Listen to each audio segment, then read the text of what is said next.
Now, what I feel is one of the greatest things about Star Wars is that it can mean as much or as little to you as you want it to. Because for some fans, Star Wars is just a collection of fun action adventure movies they've seen a couple times and get excited about when a new one hits the theaters, and they don't give much thought to them beyond that, which is certainly fine. While for others, myself included, Star Wars can not only be a hobby or even an obsession, but looking deep within the movies themselves, beyond just the amazing space battles and flashy lightsaber duels, and exploring, analyzing, and even debating the moral and philosophical questions raised there, can be one of the most enjoyable parts of being a fan. And of all those questions these movies bring up, perhaps the one most at the forefront is the idea of redemption.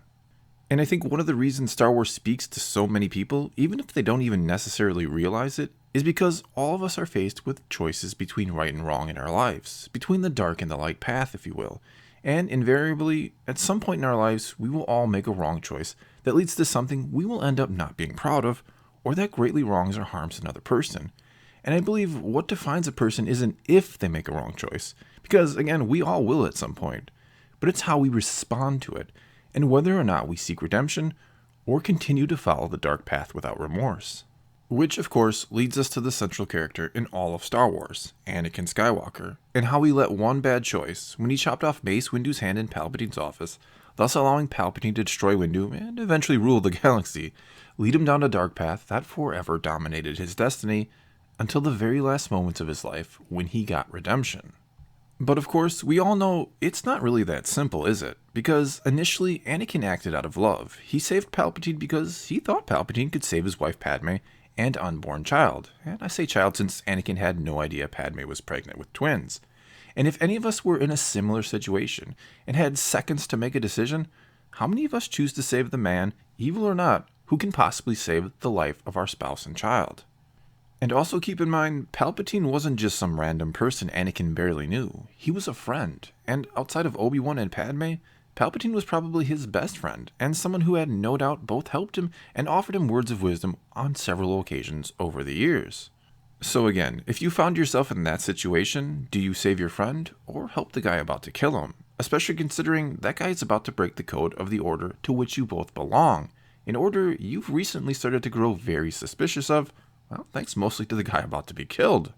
So, in my opinion, it's very difficult to fault Anakin the person for what he did, and what soon happened to Mace Windu, since Palpatine of course killed him. He simply picked his friend and family over everything else in a split-second decision, while Anakin the Jedi failed miserably by choosing to save a Sith for selfish reasons, instead of helping the Jedi rid the galaxy of them for, well, conceivably ever.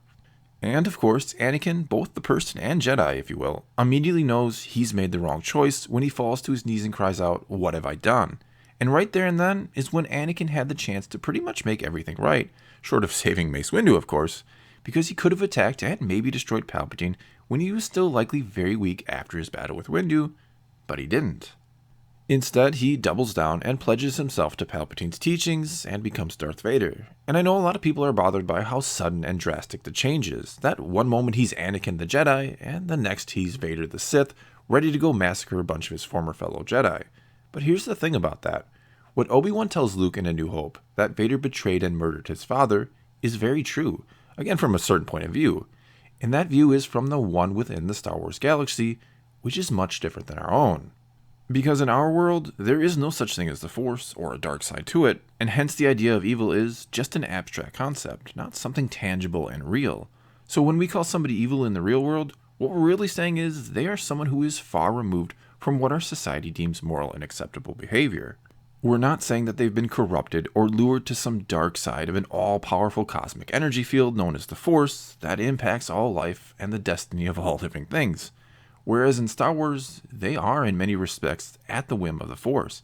And in Anakin's case, when we call him evil, it's because he is under the influence of the dark side of the Force. Even though it could certainly be argued that the light and dark sides of the Force are not inherently good and evil, but that is a question and a debate for another time.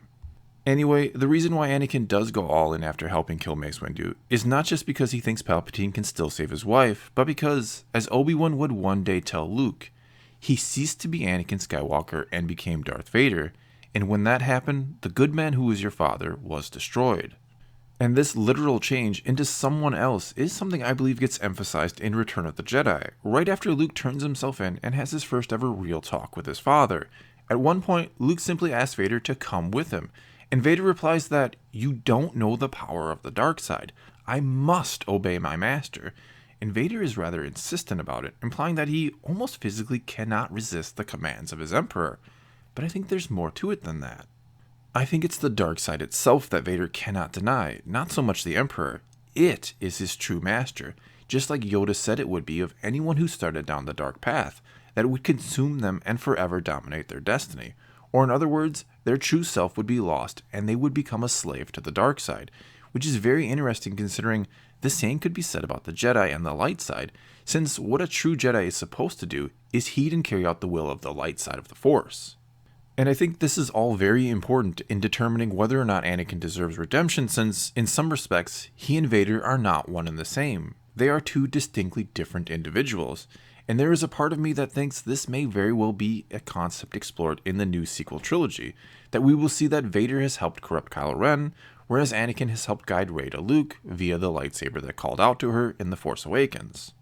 Anyway, not wanting to get off track here, I think if we don't make this distinction between the two, if we don't say Anakin and Vader were different people, and if we don't take into account the existence of both the Force and the dark or evil side of that Force, there's no chance Anakin deserved redemption, though that's only my opinion, and I eagerly await reading your comments below.